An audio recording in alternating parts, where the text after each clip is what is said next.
Joey from Lagwagon, and you're listening to Torrent This with Dando. Hey guys, welcome to Torrent This with Dando. Now, I am lucky to be joined on the line by a man who is one of the most notable faces in punk music for the past 20 years. He's been a part of bands such as The Bad Loud, Me First and the Gimme Gimmes, released solo work as well as acoustic releases with Tony Sly, and is currently on tour with Lagwagon in Australia, which includes a gig in Geelong at the Bended Elbow this Saturday, December 8th. I'm of course talking about none other than Joey Cape. Joey, thanks for your time, mate, and how's things? Yeah, hey, good. What's been happening today, man? Well, we're out on the west coast in the southwest in Bunbury. Yeah. And it's just been a really nice day. Just been hanging out at the beach and relaxing. Yeah. It's amazing. I saw you guys visited the Bon Scott Memorial. Yeah, we did that. That was great. Yeah, man. Yeah. I believe I'd never gone there before. It was strange, you know. I mean, all these years of coming here and never drove by it, and then just went by it this time. And, yeah. Oh, obviously, you must be a pretty big AC/DC fan. Yeah, we're huge fans. I mean, you know, we still play a bunch of their songs. At Soundcheck, you know, we'll play songs every day, but it's the old ones, you know. We're old men, so it's all the Bon Scott stuff. Yeah. Well, how's the tour been so far anyway, man? Yeah, it's been really good. I mean, you know, the turnouts have been great, and, you know, the shows have been really fun, and we're touring in Australia, which for us is always, you know, amazing, and I don't know, I have no complaints. It's just great. What was with the dramas with the plane when you were trying to get over here? Drama with the plane? Well, I think they just missed a flight or something, missed a connection. I was already here. Oh, okay. So, no drama for me, and that's all that matters to me. Yeah. What would be your... I came out like a week early, you know. I came out by myself a week early, and it was just totally kicked back. Everything's smooth sailing for me, so... Is that how it usually goes? You just come by yourself? You know, in the last couple times I've came out by myself just because it's always fun to do a few solo shows, you know, just kind of acclimate to the time change and to the, you know, the weather and get my voice up and running before the band gets here. It works, you know. What would be your best and worst experiences on an aeroplane? Oh, boy. I mean, I'm not a person who has a fear of flying, so... It's rarely drama for me to be on a plane. I am also a person that when I get on a plane, before it even starts running, I fall asleep. Okay. I'm so used to flying. It's a strange thing for me. So I don't really, not a lot of drama. I mean, I just sleep. Okay. But we've had a couple flights over the years that were, due to weather, were pretty crazy landings.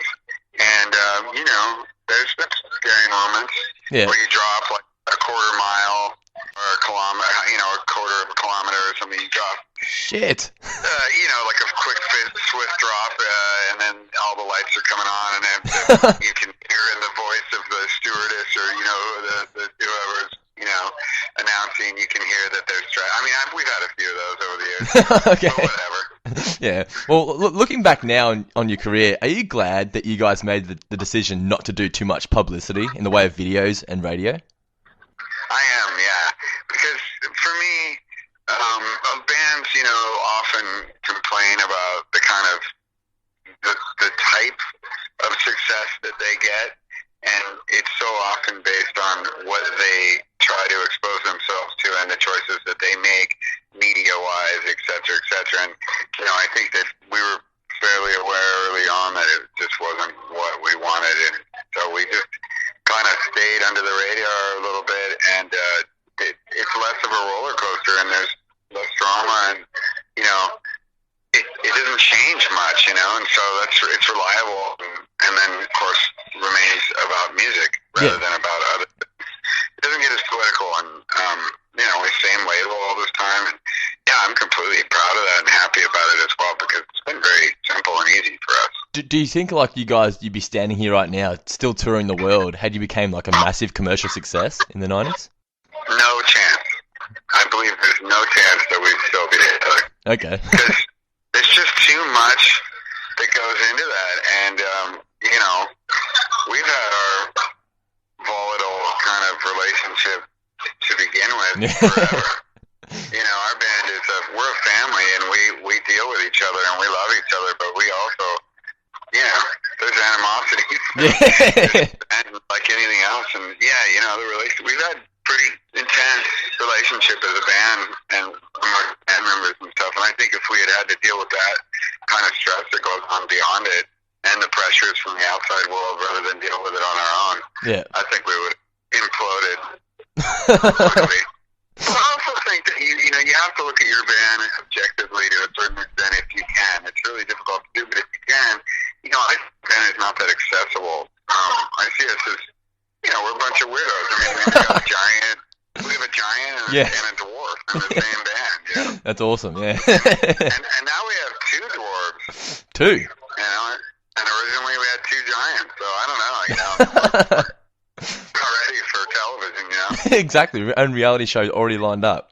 Yeah, exactly. Well, because you're not a huge commercial success, would you say this makes it still cool to like Lagwagon as opposed to other punk bands like Green Day? I don't give a, you know, I don't try to think in those terms. I think I know everyone else does, but I find that all to be kind of disturbing and silly. I mean, I just think it's funny. It's like bands make choices. So they shouldn't complain about the backlash, and they shouldn't complain about not being able to go to buy groceries, you know, because they're so famous. You know, and go into hiding and woe is me and all that crap. That bothers me, but I also think it's equally annoying that people can't share. You know, it's like if something gets really famous, they immediately, without even really analyzing, start depicting it as something that's lost its soul. And you know, I mean, I just listen to the music, and if I like it, I like it. I don't care who puts it out or how famous it is. Yeah.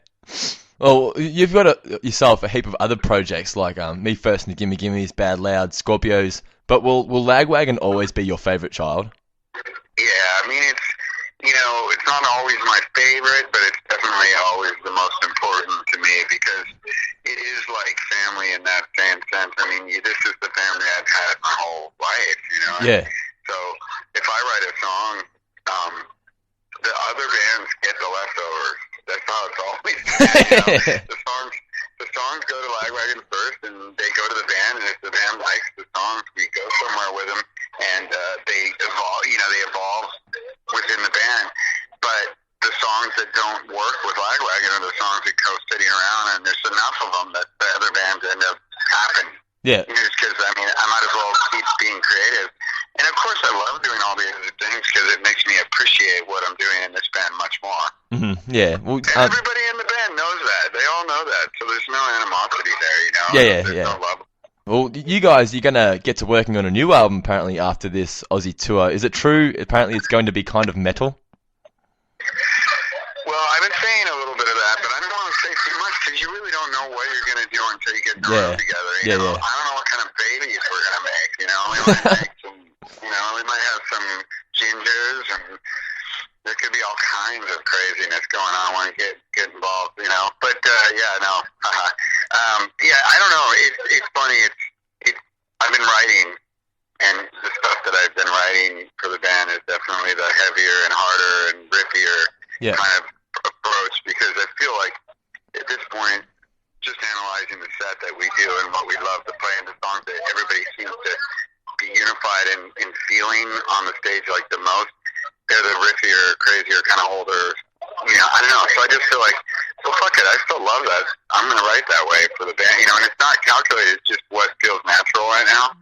So that's what's coming out, and to me, that basically will surely be described as metal by people, and that's fine with me because we like that. Yeah. You know, we like all of it. How many tracks are you guys looking at for it, do you think?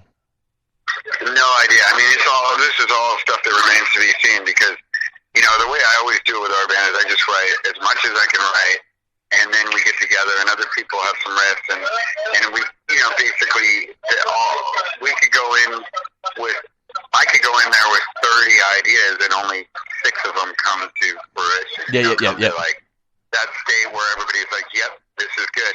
And that's part of the reason it takes us so long to make records is that we don't compromise, you know. Mm-hmm. We'll just keep working at it until we get some good. But I don't know, we'll see. The band's really on fire right now. We're kind of playing better than we've ever played. I feel really, really good about where we are mentally and physically, and, you know, the chemistry of the band something great going on in our band. So I think it might be miraculous. It might just come together fast. Yeah. We'll find out. Well, it seems like you guys haven't slowed down at all. Yeah. No, really. I mean, when we're off stage, maybe a little, but some respect. But besides I Must Be Hateful, are there any other Lagwagon songs you feel would have been better suited as acoustic songs? Yeah, I mean, there's been a few that I've tracked that kind of have a different strength to them as an acoustic song, and that's always the case. And that's kind of one of the things that I love about doing it, is that it's nice to be able to re-envision a song. It's nice to be able to kind of, just reapproach it and think about the lyrics and think about how to emote them, maybe even more powerfully in that kind of quieter environment. It has more dynamic, Yeah. And so there's an interesting thing that happens there, and it's certainly obviously true that when you're in a band, this is why I can't talk so much about what our next album is going to be, because you really don't know what's going to happen. You might write a song, you might have an idea and just be like, fuck, this is going to be great, I'm so excited about this. Yeah. And you might really think, this is a slam dunk, like, this is a done deal. And then the weirdest thing happens, you get in a room together and start working on a song, or even farther down the road when the record's done, there's that one song that you were sure was going to be the best song on the record, and you're so happy about it, and it just doesn't turn out, Yeah, you yeah. never know. It's really weird. Yeah. Do you ever go back and listen to tracks and wish you had like a little more time to perfect this and that? Sure, always. And, there's an interesting, I can talk about this forever. There's so much psychology behind making a record, and, just the things that you get better at and learn more about. I mean, sometimes more time is a bad thing. Yeah.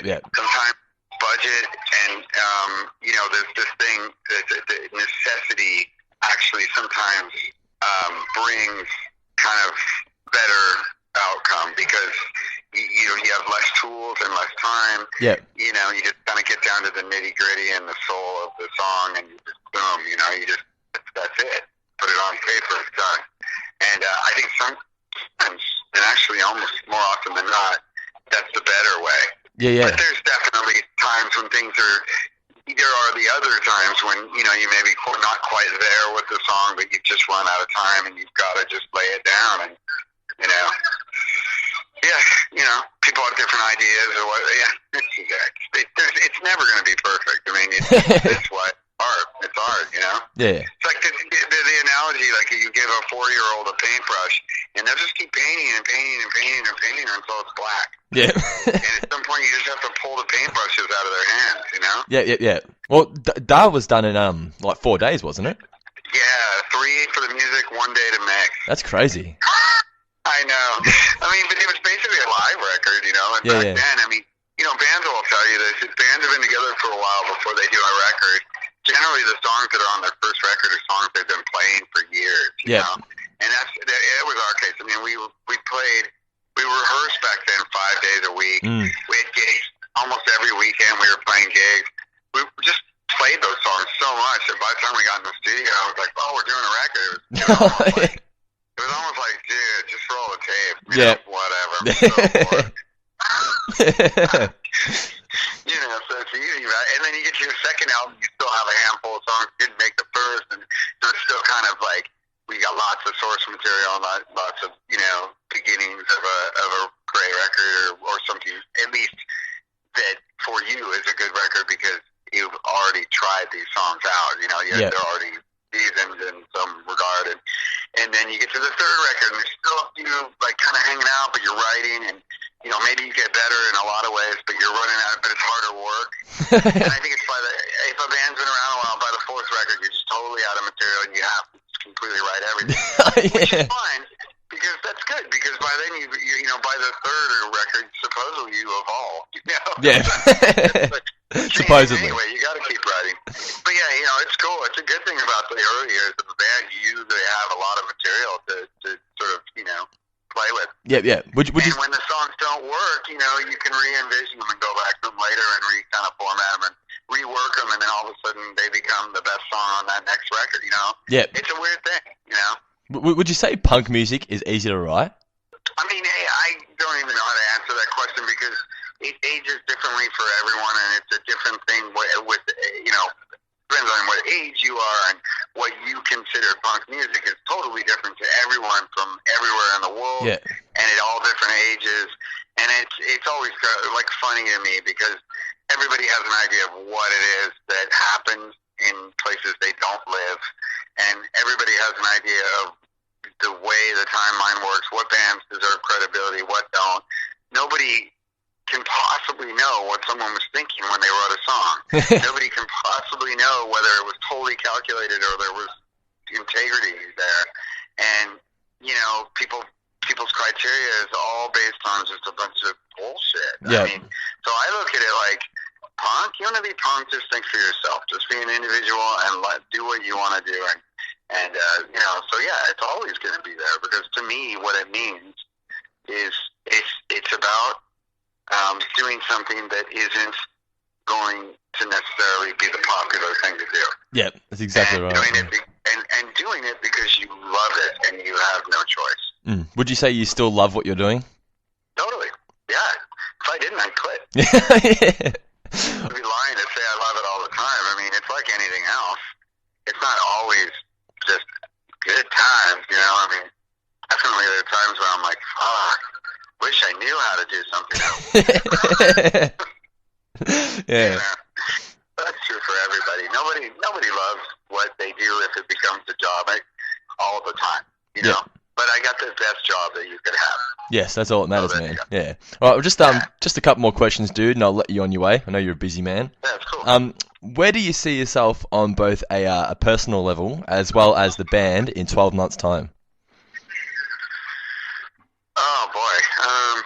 Hopefully putting a new record out, and then just doing a full round around the world again over the next couple of years. You know, just touring for it and hopefully really enjoying it. Mm-hmm. Yeah. You know, and that's not to mention my personal life. You know, I mean, other shit helps for my personal life as well. Yeah. But yeah, I mean, that's when I look at our band. Right now, that's what's in my sights. So we'll see. Yeah. All right, man. Well, this is the one question I ask to everybody. What advice do you have for all aspiring songwriters and musicians? Well, more of the same in a way of what I said about what I feel about how I feel about punk is, you know, a definition. I think that if you want to be an artist of any kind, you simply have to the only reason to do it now, especially given the difficulties to succeed in the world that's so oversaturated, and yet it's like everyone's special, so no one's special. There's no elitism anymore. There's no structure for a system that great things come out of, not in the way they used to. I don't know. It's very different now.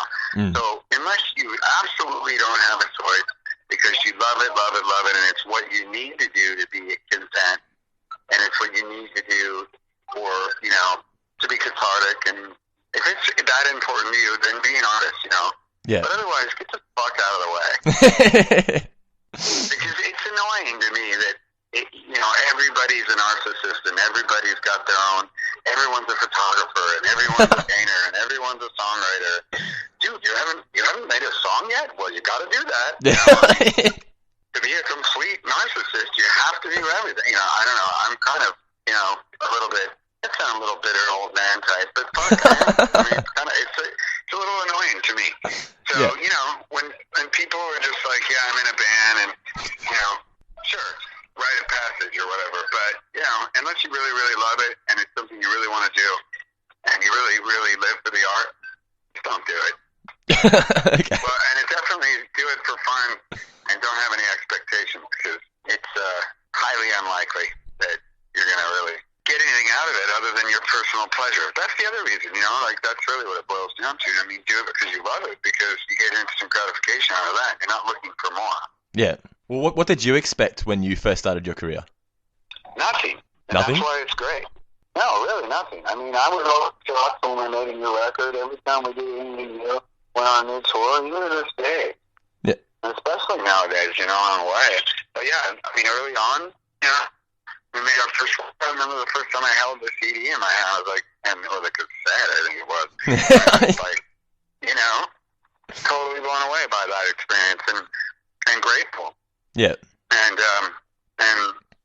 just always been that way because I had the opposite. I had nothing but expectations to fail in the regards of record sales and popularity and travel on tour and all that. I never expected any of that to happen because, a little bit of humility and a little bit of reality. It's just not a given. So many people think when they're, so many people think that they make something that they really love and they think, that they just automatically think, well, this is brilliant, so it has to succeed. And first of all, it's not that way. And second of all, I think, to be a decent artist, you have to always be your biggest critic. You can't really be sitting there satisfied. Yeah. That's just not how it works. So, I don't know. I was always really surprised every time anything good happened to our band. Still am. And I think that's what's made it really enjoyable for me, Yeah. Well, that's good, man. All right, well, there you go, guys. Make sure you check out Lagwagon at the Bended Elbow in Geelong this Saturday, December 8th. And for all the latest news and info, like them on Facebook at facebook.com/Lagwagon. Once again, Joey, thanks for your time, mate. Really appreciate it, and good luck with the rest of the year. Thank you. Thanks, man.